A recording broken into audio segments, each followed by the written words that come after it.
तो वेलकम है दोस्तों। देखिए आज हम लोग बात करने वाले हैं दिल्ली पुलिस की वैकेंसी आई है, ठीक है, उसी के बारे में।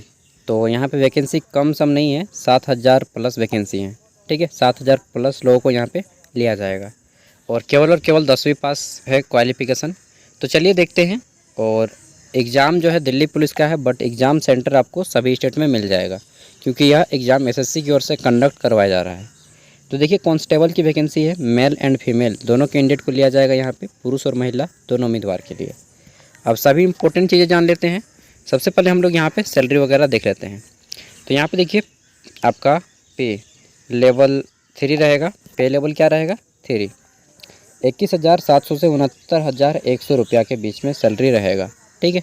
प्लस में आपके DA जितना भी होता है, HRA TA सब मिलेंगे, ठीक है। अब देख लेते हैं वैकेंसीज़, किस में कितने वैकेंसीज़ हैं। तो देखिए यहाँ पे आपके कांस्टेबल मेल की वैकेंसी है 2748 जनरल कोटा से, EWS से 488, OBC से 258, SC से 717, ST से 242, टोटल हैं 4453 कैंडिडेट, ठीक है, मेल। अगला है कांस्टेबल मेल और यहाँ पे एक सर्विसमैन वालों के लिए भी है एंड अदर्स, ठीक है। फिर है आपका यहाँ पे including backlog SC and ST quota, ठीक है। तो जनरल में इसमें जो है आपका टोटल कितने हैं? 153, 27 हैं EWS, OBC के 15 हैं, SC के 48 है, ST के 23 हैं, टोटल आपके 266 कैंडिडेट हैं। नेक्स्ट देख लेते हैं। तो कांस्टेबल मेल यहाँ पे पारा 3 के अकॉर्डिंग इसमें आ जाता है, ठीक है, कमांडो में। तो देख लीजिए इसमें आपका SC और ST भी इंक्लूडेड है। तो जनरल कोटा से 152 है, EWS से 27 है, OBC से 14 है, SC से 107 है, ST से 37 है, कुल मिला के 337 कैंडिडेट होते हैं। और 4th नंबर पे आपका कांस्टेबल फीमेल के लिए ओनली फीमेल, ठीक है। तो यहाँ पे देखिए कांस्टेबल फीमेल के लिए है ये वाला, और इसमें केवल फीमेल क्यों लिया जाएगा। इसमें जो है जनरल से 1502 कैंडिडेट है, EWS से 268 कैंडिडेट हैं, OBC से 142 कैंडिडेट हैं, SC से 429, ST से 150 और टोटल हो जाता है 2491 कैंडिडेट, ठीक है। और कुल मिला के हमारा कैंडिडेट हो जाता है टोटल 7,547 कैंडिडेट, 7,500 लोग, ठीक है, की भर्ती होगी। अब हम लोग डेट वगैरह देख लेते हैं। तो देखिए यहाँ पे डेट वगैरह मेंशन किया गया है। देखिए तो यहाँ पे डेट है आपका फॉर्म भरने का, date for submission online application 1 सितंबर से जो है आपका फॉर्म भरना शुरू हो जाएगा। लास्ट डेट जो है 30 तारीख तक रहेगा, ठीक है। 30/9/2023 लास्ट डेट रहेगा फॉर्म भरने का। Last date and time for making online fee payment. तो फ़ी पेमेंट भी आपको सेम डे पे कर देना है, तुरंत हो जाएगा, ठीक है। फिर है आपका डेट विंडो एप्लीकेशन, अगर आपका कुछ गलत हो जाता है तो ये करेक्शन के लिए आपको यहाँ पे एडिट करने के लिए 3 तारीख से 4 तारीख के बीच में मौका देगा, अक्टूबर को, ठीक है। नेक्स्ट यहाँ पे आपका एग्ज़ाम डेट तो दिसंबर में होगा, दिसंबर 2023 में, ठीक है। तो यहाँ पे सब कुछ बता दिया गया, डेट, सैलरी। अब हम लोग क्वालिफ़िकेशन जान लेते हैं और यहाँ पे सिलेबस जान लेते हैं, ठीक है। तो यहाँ पे देखते हैं एज लिमिट जो है यहाँ पे बहुत कम दिया गया है। देखिए उम्र सीमा 18 से 25 साल रखा गया है, ठीक है। और उम्र की गणना 1/7/2023 यानी कि 1 जुलाई 2023 के आधार पे किया जाएगा, ठीक है। Candidate should not have been born either 2/7/1998 से लेकर के आपका 1/7/2005 के बीच में है, तो आप इसमें फॉर्म को भर सकते हैं, ठीक है। आगे देख लेते हैं। तो यहाँ पे और कुछ चीज़ें दी गई हैं और यहाँ पे छूट दिया जाएगा जो कैंडिडेट हैं, ST SC 5 साल की, OBC को 3 साल की, बाकी आप लोग देख लीजिएगा, ठीक है। नेक्स्ट हम लोग देख लेते हैं इंपॉर्टेंट चीज़ें, कुछ और चीज़ें। तो देखिए यहाँ पे बोला गया है एसेंशियल क्वालिफ़िकेशन। देखिए क्वालिफ़िकेशन में बोला गया है कि 10+2 senior secondary passed from recognising board. देखिए ये पहले 10th पास का हुआ करता था, लेकिन अब जो है 12th पास का कर दिया गया, ठीक है।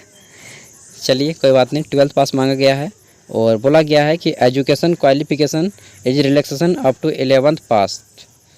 तो 12th पास अगर आप हैं यहाँ पे फॉर्म भर सकते हैं। फिर बोल गया है कि son daughter of servicing retired और मंडिकेट दिल्ली पुलिस, तो उनको विशेष रूप से छुट्टी दिया जाएगा। Panel multitasking staff of Delhi police. फिर है आपका कि बैंडमैन जो बाजा बजाते हैं, ठीक है, यहाँ पे पोस्ट का नाम दिया गया है इनमें से किसी भी पोस्ट में।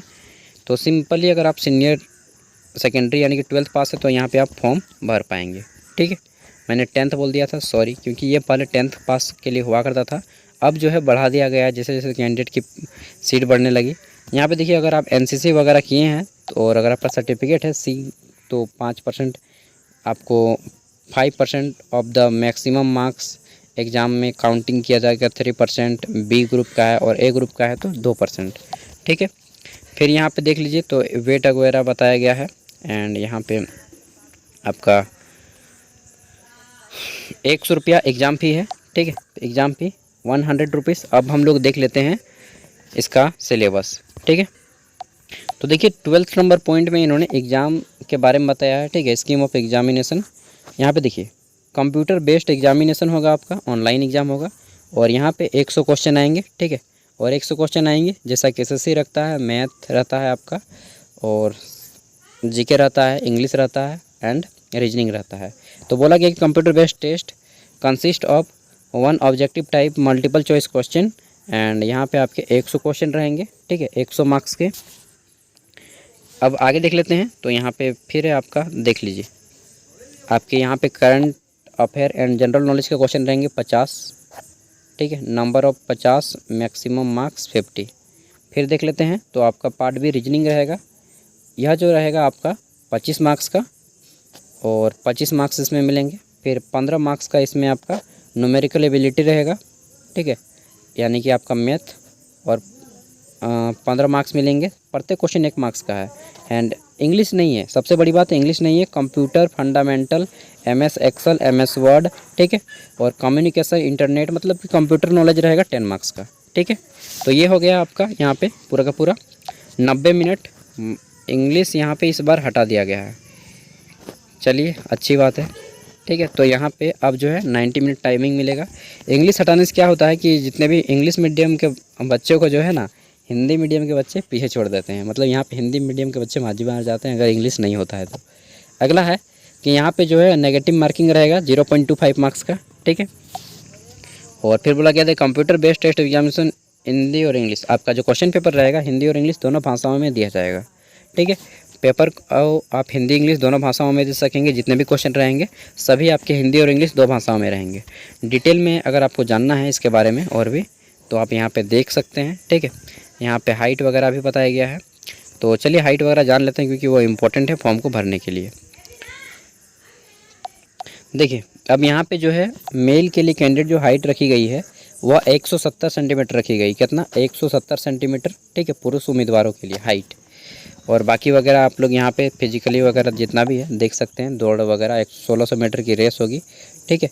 और 30 ईयर वालों के लिए अलग टाइमिंग है, 30 से 40 ईयर वालों के लिए अलग से टाइमिंग है, और एबव 40 ईयर हुआ है तो आपको अलग टाइमिंग है, ठीक है। लॉन्ग जंप भी उसी तरह से अलग अलग है, हाई जंप भी अलग अलग है, ठीक है।